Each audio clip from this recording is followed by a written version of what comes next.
लोककला प्रकार संत एकनाथांचं वाङ्मय भारुड कला प्रकार आपल्यासमोर सैनिक सादर करतो.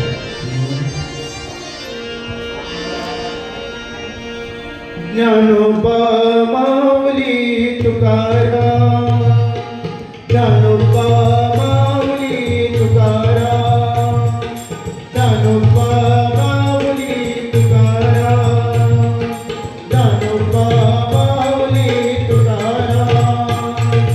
निवृत्ती ज्ञानदेव सफळ मुक्ताबाई गणत नामदेव तुकाराम, निवृत्ती ज्ञानदेव सफळ मुक्ताबाई गणत नामदेव तुकाराम, निवृत्ती ज्ञानदेव सफळ मुक्ताबाई गणत नामदेव तुकाराम.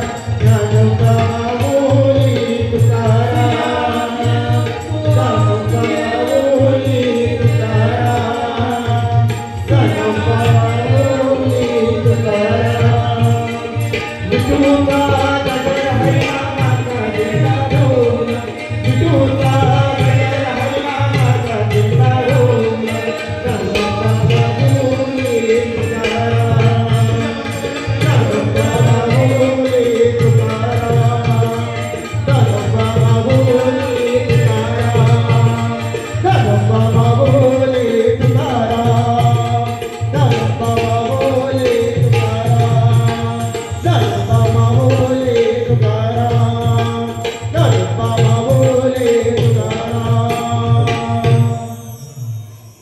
अगं हे बाई, अगं इथं एवढे आषाढी एकादशीचा कार्यक्रम चालू आहे आणि तू कोण का बाई इकडे आली? मी कोण? हा तुम्हाला सांगायचं दादा, मी काय अशी इकडली तिकडली नाही. तुमच्याच मराठी मातीमध्ये जन्माला आलेलं संतांचं प्रोडक्शन भारुड म्हणतात बघ मला. भारुड म्हणतात तुला? भारुड म्हणताय. या भारुडात मी वैदिकी आहे. बर, पण इथं चांगला गजर चालू असताना तुझ्या मध्ये मध्ये काय घे, काय पोते आणले ते, काय आणले? किरकिर करू नको. हा. नुसतं बापावर या ढोलकीवाल्यासारखं नुसतं किरकिर करत राहतं. बोल बाई, तुझं काय म्हणणं आहे? माझं काय म्हणणं आहे? अरे दादा, या लोकांनी जो इथं गोंधळ घातलेला आहे ना, समाजामध्ये जो गोंधळ चाललेला आहे, तो गोंधळ नाथांनी भारुडाच्या रूपात, भारुडाच्या रूपामध्ये समाजापुढे कसा मांडलेला आहे, तो भारुड, ते भारुड मी सांगायला आलेले दादा. ते कसं सांगणार बाई? ऐकायचंय तुला? ऐकायचंय. अन्न केसारी फणी गे मैना काळी पोत मनी गे, केसारी फणी गे मैना काळी पोत मनी गे, केसारी फणी गे मैना काळी पोत मनी गे, केसारी फणी गे मैना काळी पोत मनी गे, केसारी फणी गे मैना काळी पोत मनी गे, काळी पोत मनी गे, काळी पोत मनी गे, काळी पोत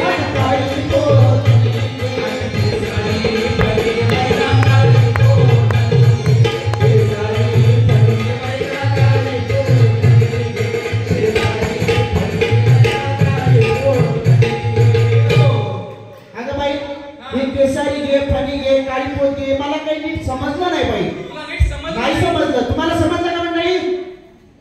हो का नाही? भुगा लागले त्यांना. अरे देवा. हा. हा बरोबर आहे. एखादा शिना फराळानं संख्यानं. बरं बाई, मला नीट सविस्तर समजून सांगते का? म्हणजे यांनाही कळत, मलाही कळत. समजून सांगू काय? हो. नाथ महाराजांनी पहिल्याच पडल्यामध्ये काय सांगतात? काय सांगितलंय?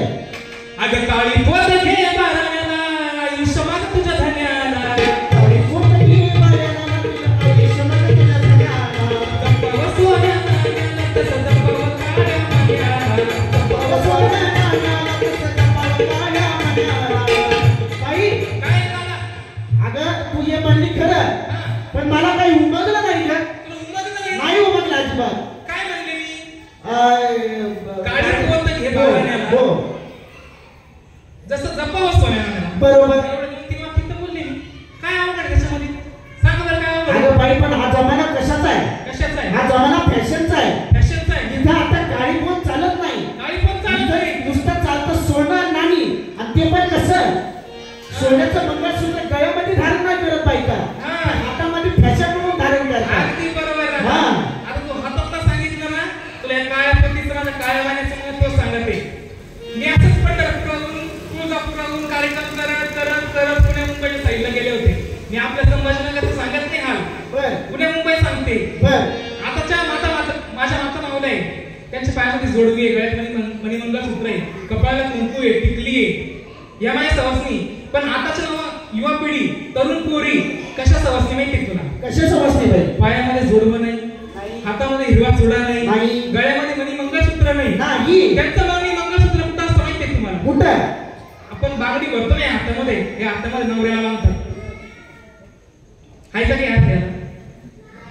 आहे का काही अर्थ? नाही ना. म्हणून नाथ महाराजांनी हे काळ्या पोथीचं महत्व सांगितलेलं आहे. पण बाई, हे तू एवढं कपाळावर कुंकू लावलंय, त्याचं महत्व तरी सांग. कुंकाचं महत्व सांगते दादा.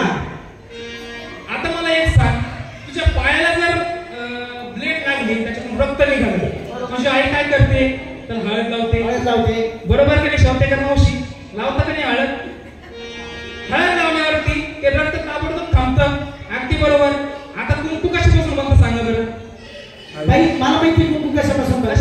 कुंकू बनतं हळदीपासून. हळदीपासून? हो. दादा नुसतं हळदीपासून कुंकू बनत नाही. कुंकू हे चिंचोक आणि हळदीपासून बनतं. तू चप्पल खेळलेलं आहे का? हो, लहानपणी खूप खेळलोय बाई. खेळलेलं आहे ना? हो.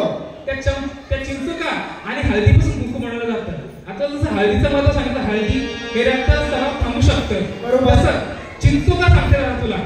एखाद्या वेळेस आपल्याला बाय चान्स साप चावला किंवा इंचू चावला, ते चावल्यानंतर तो चिंचोका घ्यायचा, त्याला उघडायचं, ते उघडलेलं द्रव्य निघतं. त्या साप डसलेल्या ठिकाणी, चिंचू डसलेल्या ठिकाणी जर लावला दादा आपण, ते जहर उतरवण्याची ताकद त्या चिंचोक्यामध्ये आहे का नाही? ते चिंचोक्यापासून आणि हळदीपासून बनवलेलं कुंकू आपण जर कपाळावर लावलं, मी म्हणत नाही माझ्यावर कुंकू लाव, पण थोडं वाईट तुझ्या कपाळाला कुंकू पाहिजे जातं. बरोबर की? बरोबर.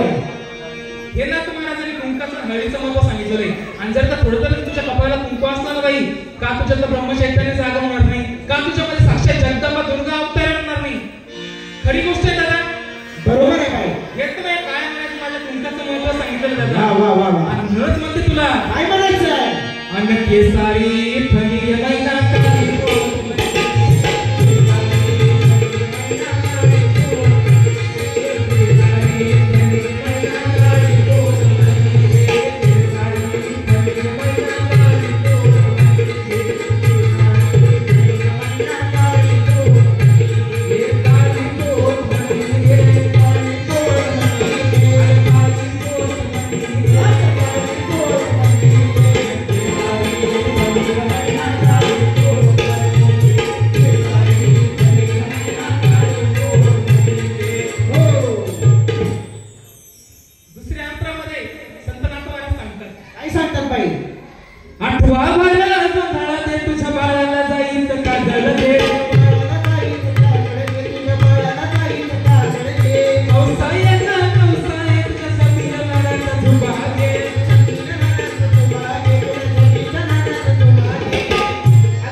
काजळ घातल्याने त्यात इन्फेक्शन वाढतं आणि बाळाचे डोळे सुजतात. नाही रे दादा, ही गोष्ट चुकीची आहे.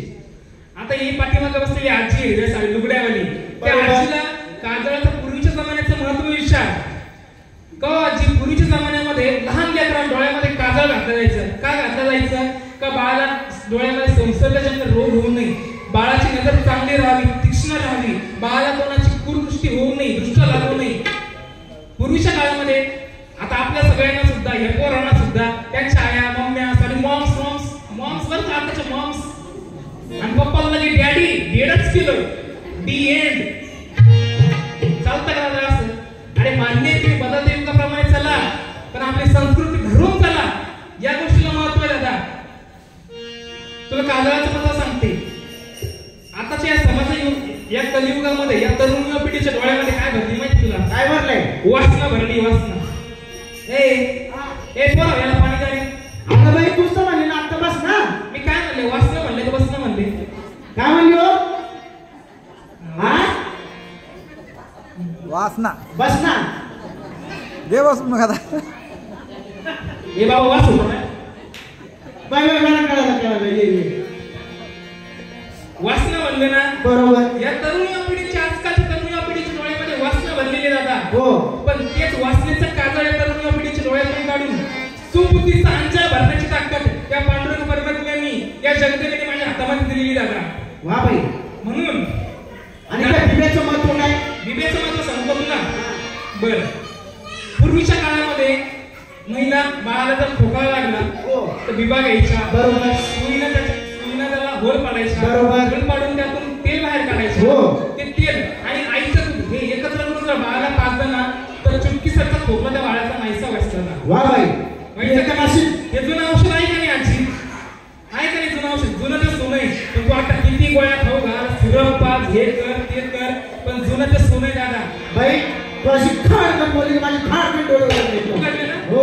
पण आताच्या समाजामध्ये खोकला कशाचा लागलेला आहे? एकमेकांच्या वैचारिक विचारांचं खोकला लागलेलं आहे, एकमेकांच्या जातीवादाचं खोकला लागलेलं हो आहे, बाई. जोडपी वृत्तीचं खोकला लागलेलं आहे. अरे दादा, हे खोकले नाही तर काय आहे समाजाला लागलेले? हो बाई. तर म्हणून नाथ महाराज काय सांगतात? काय सांगताय? माझ्या भारुडाचा जो विभाग आहे, हो. तुझ्यातलं एकात्मते ना, त्याला चित्रपाट, त्याच्यातून एकात्मतेचं तेल बाहेर येईल आणि तुझ्या शरीरामध्ये जे आईनं पाहिजे तुझं संस्काराचं दूध आहे, हो. ते संस्कार दूध आणि एकात्मतेचं तेल जर एकत्र करून या समाजाला जर पाजलं दादा, काय या समाजाचे खोकले असे दूर होणार नाही. वा बाई वा. बरोबर की नाही? हो बरोबर आहे. आणि म्हणूनच आलं तुझ्या लक्षात? हो खूप लक्षात आलं माझ्या. म्हणून मी आता घरी गेल्यावर तसंच करणार आहे. हा नक्की कर. हो. सुरुवात पहिले आपल्या घरच्यापासून करायची, मग समाजाचा विचार करायचा. बरोबर आहे बाई. म्हणूनच आपला म्हणतात काय म्हणताय? अन केसारी फरी मैना काळी गोर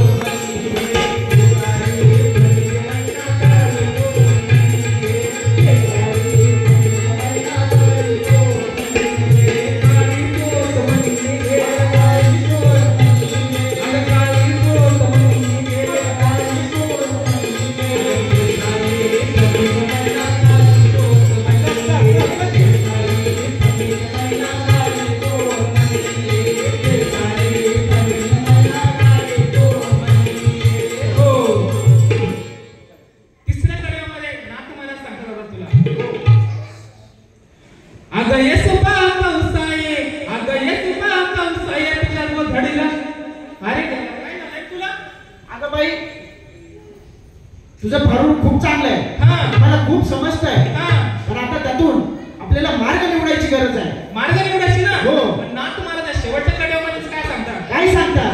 तुला गोधडी सांगितलं का? अगं ये सुबा कौसा ये तुझ्या गोधडीला सुई दोरा घे, गोधडीला सुई दोरा घे, गोधडीला सुई दोरा घे. अगं ये कौसा कौसा ये तुझ्या गोधडीला सुई दोरा घे, गोधडीला सुई दोरा घे, गोधडीला सुई दोरा घे.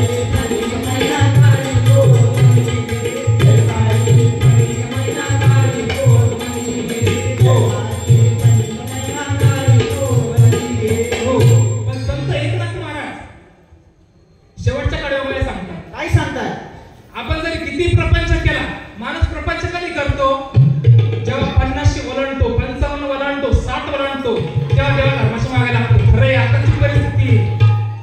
नाथ महाराज सांगतात, तुम्ही बालपणापासून देवाच्या धर्माच्या मागे लागा. तुम्ही असं 50 60 झालं मग देवदेव करता काय उपयोग आहे त्या गोष्टीचा? खरी परिस्थिती का या कलियुगाची?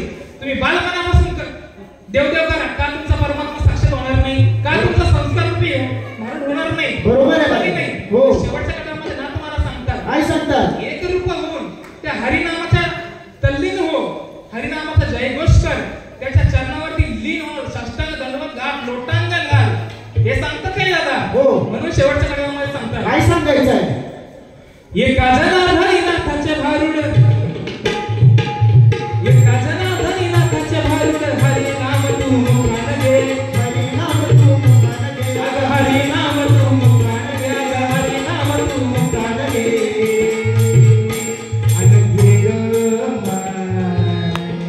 आणि घे ग माझ्या कॅमेरे